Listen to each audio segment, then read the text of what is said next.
Darling Prabhas എന്നായിരുന്നു തുടക്കകാലത്ത് നടൻ പ്രഭാസിനെ ആരാധകർ വിശേഷിപ്പിച്ചിരുന്നത്. എന്നാൽ പിന്നീട് റിബൽ സ്റ്റാർ എന്ന ലേബലിലേക്ക് മാറിയ പ്രഭാസ് വീണ്ടും ഡാർലിംഗ് പ്രഭാസായി മാറുന്ന ചിത്രമായിരിക്കും രാജാ സാബ് എന്ന സൂചനയാണ് പുതിയ അപ്ഡേറ്റ് നൽകുന്നത്. പ്രഭാസിനെ നായകനാക്കി മാരുതി തിരക്കഥ എഴുതി സംവിധാനം ചെയ്യുന്ന ദി രാജാ സാബിന്റെ ആദ്യ ഗ്ലിംസ് പുറത്തുവിട്ടിരിക്കുകയാണ്. സിനിമാ പ്രേമികളെയും ആരാധകരെയും തൃപ്തിപ്പെടുത്തുന്ന വിധത്തിൽ സ്റ്റൈലിഷ് ലുക്കിലാണ് ഈ ഗാനത്തിൽ പ്രഭാസിനെ അവതരിപ്പിച്ചിരിക്കുന്നത്. ആരാധകർക്ക് വിരുന്നൊരുക്കാൻ 2025 ഏപ്രിൽ 10-നാണ് ചിത്രം തിയേറ്ററുകളിലേക്ക് എത്താൻ പോകുന്നത്. ഹൊറർ റൊമാന്റിക് കോമഡി ഗണത്തിൽപ്പെട്ട സിനിമയായിരിക്കും the Raja Saab. People media ഫാക്ടറിയുടെ ബാനറിൽ TG വിശ്വപ്രസാദ് ആണ് ചിത്രം നിർമ്മിക്കുന്നത്. വിവേക് കുച്ചിബോട്ട്ലെയാണ് സഹനിർമ്മാതാവ്. തെലുങ്ക്, തമിഴ്, മലയാളം, കന്നഡ, ഹിന്ദി എന്നിങ്ങനെ 5 ഭാഷകളിലായിട്ടാണ് ചിത്രം പ്രദർശനത്തിനെത്തുക. നിലവിൽ 40% ചിത്രീകരണം പൂർത്തിയായ സിനിമയുടെ അടുത്ത ഷെഡ്യൂൾ ഓഗസ്റ്റ് 2 മുതലാണ് ആരംഭിക്കുന്നത്. തമൻ S സംഗീതം പകരുന്ന ചിത്രത്തിന്റെ ഫൈറ്റ് കൊറിയോഗ്രാഫി രാം ലക്ഷ്മൺ മാസ്റ്റേഴ്സും കിങ് സോളമനും ചേർന്നാണ് കൈകാര്യം ചെയ്യുന്നത്. VFX ചുമതല നിർവഹിക്കുന്നത് ബാഹുബലി ഫെയിം RC കമൽക്കണ്ണനാണ്. കാർത്തിക് പളനിയാണ് ചിത്രത്തിന് വേണ്ടി ക്യാമറ ചലിപ്പിക്കുന്നത്.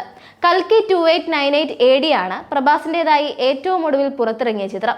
തുടർച്ചയായ പരാജയങ്ങളെ നേരിട്ടുകൊണ്ടുള്ള പ്രഭാസിന്റെ ഗംഭീര തിരിച്ചുവരവായിരുന്നു കൽക്കി. റിലീസ് ചെയ്ത് 32 ദിവസം പിന്നിടുമ്പോഴും സിനിമ വിജയകരമായി മുന്നേറുകയാണ്. ഷാരൂഖ് ഖാന്റെ ജവാൻ എന്ന ചിത്രത്തെ പിന്തള്ളി ഏറ്റവും കൂടുതൽ ഗ്രോസ് കളക്ഷൻ നേടിയ ചിത്രമെന്ന വിശേഷണത്തിലേക്ക് എത്താൻ കൽക്കിക്ക് സാധിക്കുമോ എന്നറിയാൻ കാത്തിരിക്കുക കൂടിയാണ് സിനിമാ നിരീക്ഷകരും. 1160 കോടിയാണ് ജവാന്റെ ആകെ ഗ്രോസ് കളക്ഷൻ. കൽക്കി ഇതുവരെ 1100 കോടിയിൽ എത്തിയിട്ടുണ്ട്. ഇന്ത്യയിൽ നിന്ന് മാത്രം ജവാൻ നേടിയത് 640 കോടിയാണ്. ഇതിനെ മറികടക്കാൻ കൽക്കിക്ക് 8 കോടി കൂടി ലഭിച്ചാൽ മതി. ഇതുവരെ 632 കോടി കൽക്കി നേടിക്കഴിഞ്ഞിട്ടുണ്ട്. വരും ദിവസങ്ങളിൽ ഈ കണക്കുകളിൽ വലിയ മാറ്റം വരാനും സാധ്യതയുണ്ട്. ഇന്ന് ഇന്ത്യൻ സിനിമയിൽ ഏറ്റവും അധികം പ്രതിഫലം വാങ്ങുന്ന താരങ്ങളിൽ ഒരാൾ കൂടിയാണ് പ്രഭാസ്. കരിയറിലെ പരാജയങ്ങളൊന്നും താരമൂല്യത്തിന്റെ കാര്യത്തിൽ പ്രഭാസിനെ ബാധിക്കുന്നതേയില്ല എന്നതാണ് സത്യം. പ്രഭാസ് ചിത്രങ്ങളൊക്കെയും പല താരങ്ങളെയും അമ്പരപ്പിക്കുന്ന തരത്തിൽ ബിഗ് ബജറ്റിലാണ് ഒരുങ്ങുന്നത്.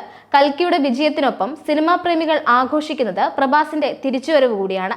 തെലുങ്ക് സിനിമാ ലോകത്തെ നാഷണൽ ലെവലിലേക്ക് ഉയർത്തിയ നടൻ എന്ന നിലയിൽ പ്രഭാസിനോട് തെലുങ്ക് സിനിമാ ലോകം എന്നും കടപ്പെട്ടിരിക്കും. ഈശ്വർ എന്ന സിനിമയിലൂടെയാണ് പ്രഭാസ് സിനിമയിലേക്ക് അരങ്ങേറ്റം കുറിക്കുന്നത്. വർഷം എന്ന സിനിമ അദ്ദേഹത്തിന് കരിയർ ബ്രേക്ക് നൽകുകയും ചെയ്തു. രാജമൗലിയുടെ ഛത്രപതി എന്ന സിനിമ സ്റ്റാർ വാല്യൂ കൂട്ടി. തുടർന്നിങ്ങോട്ട് ഉയർച്ച താഴ്ചകൾ അഭിമുഖീകരിച്ചുകൊണ്ട് തന്നെയായിരുന്നു പ്രഭാസിന്റെ വളർച്ച. ഡാർലിംഗ്, മിസ്റ്റർ പെർഫെക്റ്റ് തുടങ്ങിയ സിനിമകളിലൂടെ പ്രഭാസ് കുടുംബ പ്രേക്ഷകരുടെ സ്നേഹം നേടുകയായിരുന്നു. രാഘവേന്ദ്ര, അടബിരാമഡു, ചക്രം, പൗർണമി, മുന്ന, ബുജ്ജിഗഡു, ബില്ല, യഗ്നിരഞ്ജൻ, റിബൽ തുടങ്ങിയ സിനിമകളിലൂടെ പ്രഭാസ് കൂടുതൽ പ്രശസ്തി നേടി. മിർച്ചിയാണ് പ്രഭാസിന്റെ കരിയറിലെ മറ്റൊരു മൈൽ സ്റ്റോൺ ആയി മാറിയ സിനിമ.